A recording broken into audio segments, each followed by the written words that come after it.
Bonjour à tous, bienvenue à ce second rendez-vous de l'Union francophone TV.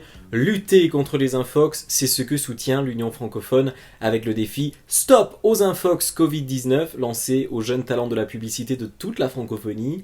On vous rappelle le principe, pour répondre à ce défi, ils doivent créer des campagnes de sensibilisation face aux infox autour du Covid-19 destinées à Instagram, Facebook et Twitter afin d'éveiller l'esprit critique et de donner des clés pour s'en protéger. Commençons tout de suite avec l'interview de Jean-Bernard Schmitt, cofondateur et directeur général de Spicy, média impliqué sur le web qui a pour but d'offrir aux téléspectateurs des contenus plus ambitieux que ce qu'on peut trouver sur des chaînes d'information traditionnelles. Et parce que Spicy porte un regard différent, impertinent et décalé sur le monde de l'info et donc de l'infox, c'est tout naturellement qu'ils sont devenus partenaires du défi Stop aux infox Covid-19. Bonjour Jean-Bernard Schmitt, merci pour votre soutien à l'Union francophone avec le défi Stop aux infox Covid-19 lancé aux jeunes talents de la publicité de toute la francophonie. Vous traitez de l'infox avec le journaliste Thomas Soto sur RTL chaque vendredi. C'est donc un sujet qui vous concerne. Ma première question donc pour vous, pensez-vous que les gens ont pris conscience de l'infox et qui commencent à vérifier les informations qu'ils partagent ?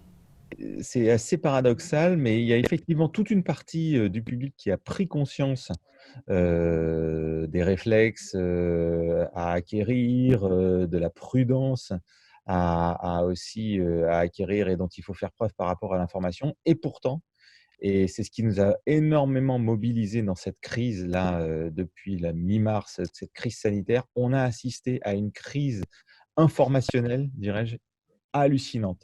Je dois admettre que j'ai été assez surpris de la façon dont les infox, les fake news se sont répandus et notamment, on l'a beaucoup vu via les messageries privées, donc c'est-à-dire un peu en quelque sorte en dessous du radar, hein.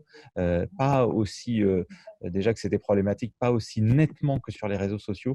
Donc la façon dont les infox se sont répandus, leur vitesse, leur puissance de propagation sur cette crise, ont été un signal d'alerte et d'alarme incroyable qui nous a rappelé à la nécessité de sans cesse rappeler justement les bons réflexes, les techniques, la prudence, la réflexion dont il fallait faire preuve par rapport à l'information.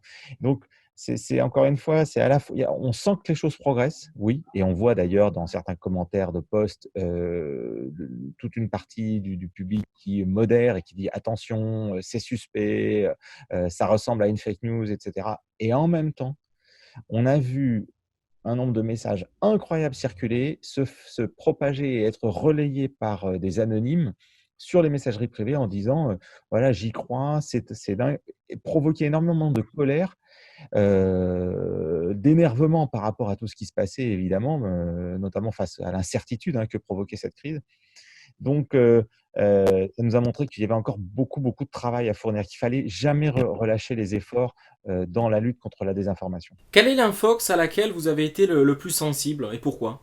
Sur cette crise, je dirais que ce qui m'a le plus étonné, sidéré, c'est la capacité d'anonymes à prendre la parole sur des sujets, mais qui leur sont et qui leur étaient et qui leur demeurent totalement étrangers, sur lesquels ils n'ont aucune compétence, aucune capacité, et à faire des vidéos, parfois 2, 3, 4 fois dans la journée, extrêmement longues, en dissertant sur un coup la virologie, de l'autre les mesures sanitaires, les mesures politiques, le statut de l'OMS, évidemment la place de personnages comme Bill Gates, le statut d'un professeur comme Didier Raoult à Marseille.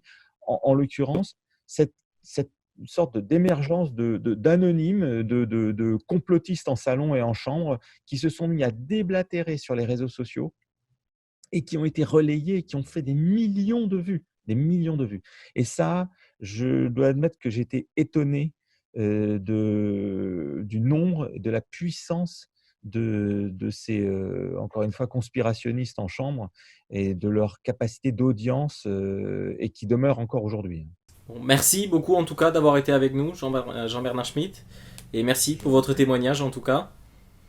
On vous souhaite bon courage pour la suite, et puis à très vite de toute façon, puisque Merci. vous relayez toutes les campagnes de l'Union francophone, donc on est ravis de vous avoir sur cette aventure avec nous. Je vous en prie, merci à vous. Allez, maintenant je vous propose de découvrir de nouvelles campagnes du défi Stop aux Infox Covid-19. La première nous est proposée par Rémi Mofonjas, directeur artistique chez Service Plan basé en France. Distinguons le vrai du faux. L'idée, c'est de remettre chacun devant ses responsabilités en dénonçant la place majeure qu'ont les médias digitaux dans notre accès à l'information. Tout le monde ne peut pas s'improviser journaliste, il est donc important que chacun soit prudent et attentif aux sources de chaque information qui lui est transmise et qu'il partage. Nouvelle campagne, autre concept qui nous est proposé aujourd'hui par Toshan Burut, un jeune Mauricien de 26 ans qui exerce comme graphiste à l'agence Creed & Co à l'île Maurice. Son point de vue, c'est que quotidiennement, il y a des infox qui sont créés par des personnes dont on ne connaît pas l'identité, et ces derniers ont pour but de créer la panique au sein de la population. Compte tenu qu'on ne voit pas leur visage, on peut donc les imaginer dans un bal masqué. Le but de la campagne, c'est de faire tomber les masques et de vérifier les sources des informations avant de les partager. Des personnalités de tout horizon soutiennent le défi Stop aux Infox Covid-19 et donnent leur point de vue sur la situation. C'est le cas d'Ada Abdelli qui a un message pour vous. Regardez. Bonjour, je m'appelle Ada Abdelli et je suis très heureux d'être membre du comité de soutien Stop aux Infox Covid-19. Cette tâche, enfin même cet engagement est très important pour moi parce que l'information en général est très importante, surtout dans les moments que nous vivons. Et on a tendance, dans des moments un peu lourds, un peu anxiogènes, un peu dramatiques comme nous vivons actuellement, à prendre tout au premier degré, à prendre l'information comme elle vient. Et surtout, ce qui est plus grave, c'est de penser que c'est une information. Et en fait, on est un buvard, une éponge, on prend tout et il y a beaucoup d'informations qui circulent et il faut savoir, il faut être armé pour pouvoir juger et prendre du recul et pour ne pas traiter l'information qui arrive comme elle est, mais bien de la laisser se reposer pour peut-être voir un peu quelle est l'origine, où elle va et qu'est-ce qu'elle nous dit finalement cette information. Et on sait que la mauvaise information, les infox donc, contribuent à la propagande finalement, d'une certaine manière. Et surtout, contribue au mal-être, contribue à la souffrance. Et nous vivons des moments compliqués et nous avons besoin d'informations, des bonnes informations, des vraies informations. Alors si elles sont positives, c'est encore mieux. Mais il faut vraiment qu'on puisse, nous, apprendre à gérer, à maîtriser et à recevoir l'information. Et c'est vachement important que ce comité existe, parce qu'en plus il donne la parole aux jeunes, et donc c'est à des jeunes que nous allons demander d'imaginer des slogans, d'imaginer comment pourrait être la mauvaise information. Et donc je suis, pour toutes ces raisons, je suis très heureux de faire partie de ce collectif, de ce comité, en espérant, moi à mon tour, relayer, donc pour le coup, des bonnes informations. Et en fait, je me souviens d'une phrase de Camus qui disait, et ça rejoint un peu ce qu'on se dit là, c'est à mal nommer les choses, on rajoute au malheur du monde. Et je crois qu'il avait entièrement raison. Les mots sont importants et celui qui les dit a autant d'importance que celui qui les reçoit. Et je pense que c'est à nous tous d'être vigilants et de se battre contre les infox et tenter au maximum de relayer la vraie et la bonne information. C'est la fin de cette émission. Merci à vous de nous avoir suivis. Merci à toute l'équipe.